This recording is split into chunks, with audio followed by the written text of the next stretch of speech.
सखियां गीत गा रही। जयमाल का भी वर्णन कर दिया।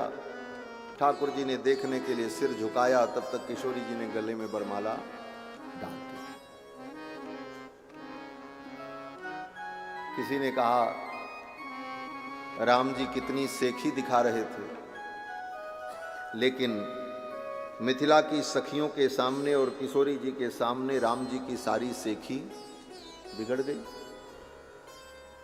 सखियों ने माला पहना दिया तो हमारे अयोध्या के संत, हमारे आचार्य चरण कहते थे, देखो अगर हम अर्थ करेंगे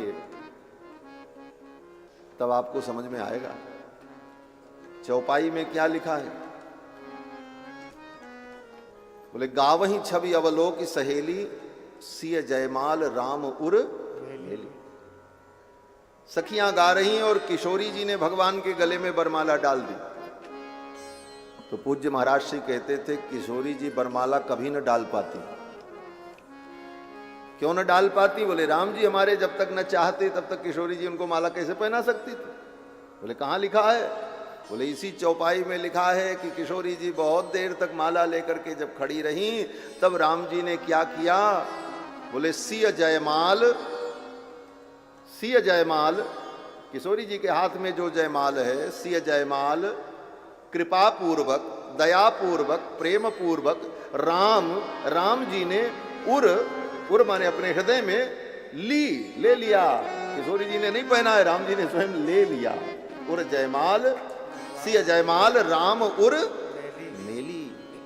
राम जी ने स्वयं उस माला को मानो पहन लिया, पहनने को तैयार हो गए, तब किशोरी जी ने माला पहनी। सिय जयमाल राम उर, सीधा सीधा अर्थ है सिय जयमाल राम उर में ली, अपने उर में, अपने हृदय में ले लिया राम जी ने, तब वो माला गले में आई। सिय जयमाल राम उर में ली। तीनों लोक में जय जयकार हुई। मही पाताल नाक जस व्यापा, राम बरी सिय भंजेऊ चापा। भगवान को विजय माल प्राप्त हुई। राम जी के इस विवाह की लोग नकल करते हैं। आजकल लोग, नकल की दुनिया बड़ी विचित्र हो। बरबधू का ब्याह होगा तो बरबधू दोनों माला लेकर के खड़े होंगे, वो नाटक होगा महाराज की क्या कहें। और एक दूसरे को माला पहनाने के चक्कर में घंटों केवल फुहड़पन होता है मंच में। विवाह में यही होता है। लेकिन नकल भी करनी है तो ठीक से नकल करो। किशोरी जी ने राम जी को वरमाला पहनाई, राम जी ने जानकी जी को नहीं पहनाया। रामायण पढ़ लेना। बधू बर को माला पहनाए, बर भी बधू को माला पहनाए, ऐसा तो नहीं है। लेकिन आजकल जो जयमाल होती है ब्याह में लोग करते हैं, उसमें बर जो है बधू को पहनावे, बधू बर को पहनावे। और वो जयमाल जो है उसका नाम जयमाल है। जय माने विजय, और जिसको विजय प्राप्त हुई माला भी उसी को प्राप्त होगी। विजय किसको मिली? बोले राम जी को। धनुष राम जी ने तोड़ा। मही पाताल नाक जस व्यापा, राम बरी सिय भंजेऊ चापा। उस कोदंड, कठोर कोदंड को तोड़ा राम जी ने। ये विजय प्राप्त हुई राम जी को, तब वो विजय माल मिली। और आज का दूल्हा बोले एक चूहा भी नहीं मार सकता और विजय माल पहनने की शौक, हमको माला पहनाओ। राम जी की लीला का अनुकरण करो। राम जी ने तो कुछ करके दिखाया। सिय जयमाल राम उर्मेली, परम आनंद हुआ। फिर तो अयोध्या से बारात सज करके गई और बड़े धूमधाम से राम जी का, और राम जी का ही नहीं अन्य तीनों भाइयों का विवाह भी मिथिला में ही हुआ। जेहि विधि राम ब्याह विधि बरनी, सकल कुंवर ब्याहे तेहि करनी। जिस विधि से राम जी का विवाह हुआ उसी प्रकार अन्य जो तीनों कुमार थे उनका भी विवाह हो गया। जेहि विधि राम ब्याह विधि बरनी, सकल कुंवर ब्याहे तेहि करनी। एक अयोध्या के महात्मा बड़े मनोविनोदी, वो कहते थे ऐसा नहीं है। बोले तब? बोले राम जी की जब बारात गई तो राम जी तो पहले ही जा चुके थे, लक्ष्मण जी भी पहले पहुंच गए थे, इधर से तो भरत और शत्रुघ्न जी गए, और बाकी भगवान के सब सखा अयोध्या से गए। तो भगवान के सखा जितने थे उसमें बहुत से ऐसे सखा थे जिनके ब्याह नहीं हुए थे, सब कुंवारे ही थे। तो राम जी ने सोचा मेरा ब्याह हो तो मेरे सखाओं का भी ब्याह हो जाए। तो जितने कुंवारे अयोध्या से गए थे सबका ब्याह मिथिले में हो गया। जय विधि राम ब्याह विधि बरनी सकल कुंवर ब्याहे ते ही करनी। सारे कुंवारों का ब्याह हो गया। क्यों? बोले जितने राम जी के सखा थे सब बड़े अद्भुत थे महाराज। छरे छबीले छैल सब सूर सुजान नवीन। और घर घर में विवाह का मंडप बना पूरे मिथिला में। ऐसा नगर दुनिया में नहीं होगा जहां एक ही दिन में घर घर में विवाह मंडप बना हो और विवाह हो रहा हो। गोस्वामी जी महाराज कहते हैं कि जनक भवन की शोभा जैसी गृह गृह प्रतिपुर देखिए तैसी। घर घर में राम जी का विवाह महोत्सव अद्भुत। और दूसरी बात कहें, ब्याह तो हमारे राम जी का ही हुआ।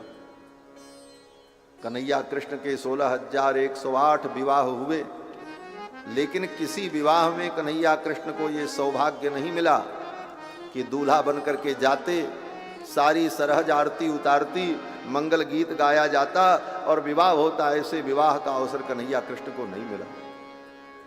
कन्हैया कृष्ण के ब्याह में तो साले साहब की खोपड़ी फूट रही है, तो 28 दिन तक ससुर जी के साथ पटका पटकी हो रही है जामवंत जी के साथ। सारी कथा आपको मालूम है, आप तो ब्रजवासी। ब्याह तो हमारे रघुनाथ जी का क्या अद्भुत हुआ। केवल ब्याह की कथा हो तो 9 दिन की कथा पूरी हो जाएगी। ब्याह का चरित्र राम जी का, तो राम जी के ब्याह के चरित्र को हम प्रणाम करते हैं। ब्याह करके ठाकुर अयोध्या पधारे और जब ते राम ब्याही घर आए, नित नव मंगल मोद। जब ते राम ब्याही घर आए, जब ते राम ब्याही घर आए, नित नव मंगल मोद बधाए, नित नव मंगल मोद बधाए। भुवन 4-10 भूधर भारी, भुवन 4-10 भूधर भारी, सुकृत मेघ बरसई सुख बारी, सुकृत मेघ बरसई सुख बारी। रिद्धि सिद्धि संपत्ति नदी सुहाई, रिद्धि सिद्धि संपत्ति नदी सुहाई। उमग अवध अम्बुद कहूँ आई, उमग अवध अम्बुद कहूँ। मनगणपुर नर नारी सुजाती, मनगणपुर नर नारी सुजाती। सुचि अमोल सुंदर सब भांति, सुचि अमोल सुंदर सब भांति। कहीं न जाए कछु नगर विभूति, कहीं न जाए कछु नगर विभूति। जन इतनी विरंज कर तूती, जन इतनी विरंज कर तूती। सब विधि सब पुर लोक सुखारी, सब विधि सब पुर लोक सुखारी। रामचंद्र मुख चंद्र निहारी, रामचंद्र मुख चंद्र निहारी। हे मुदित मातु सब सखी सहेली, मुदित मातु सब सखी सहेली।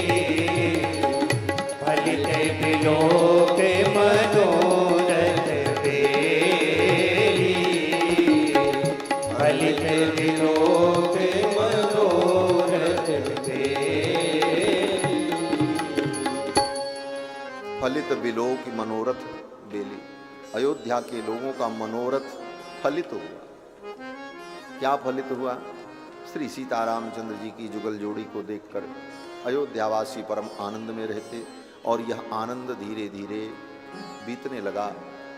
12 वर्ष बीत गए।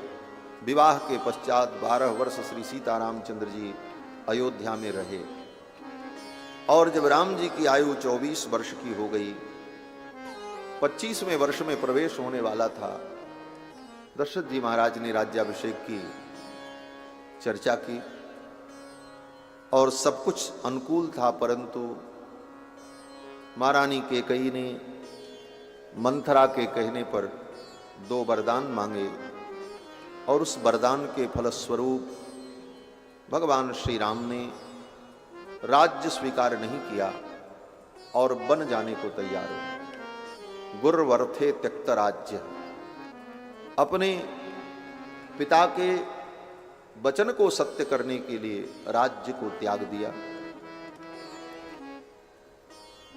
दुनिया में लोग राज्य के लिए सत्य और धर्म को भी त्याग देते हैं। सत्ता पाने के लिए सत्य धर्म सब त्याग करके झूठ पाखंड आडंबर सबका आश्रय लेते हैं। लेकिन राम जी ने सत्य के लिए धर्म के लिए सत्ता को ही त्याग दिया। यही राम का त्याग है।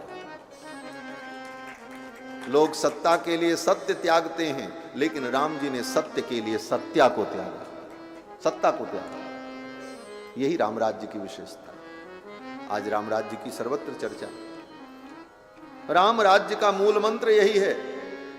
जब राजा के अंदर इतना त्याग हो जाए कि वो सत्य के लिए सत्ता त्यागने की शक्ति रखता हो, उस दिन उसके द्वारा राम राज्य की स्थापना हो जाएगी। और सत्ता के लिए सत्य और धर्म को भी त्याग दे, बोले उसके द्वारा राम राज्य की परिकल्पना साकार नहीं हो पाती। राम जी ने राज्य का त्याग किया। किशोरी जी भी साथ में चल पड़ी। लक्ष्मण जी ने भी चरणों में प्रार्थना की, प्रभु मैं भी चलूंगा, मैं आपको छोड़ करके अयोध्या में नहीं रहूंगा। सभ्रातुश्चरणौ गाढ़म निपीड्य रघुनंदना। रघुनंदन के दोनों चरणों को पकड़ करके लक्ष्मण जी ने कहा, मुझे भी अपने साथ ले चलो। ये लक्ष्मण जी की शरणागति है। गत वर्ष इस शरणागति पर विशेष चर्चा हुई थी। शरणागति के सारे लक्षण इस प्रसंग में विचार किए गए थे।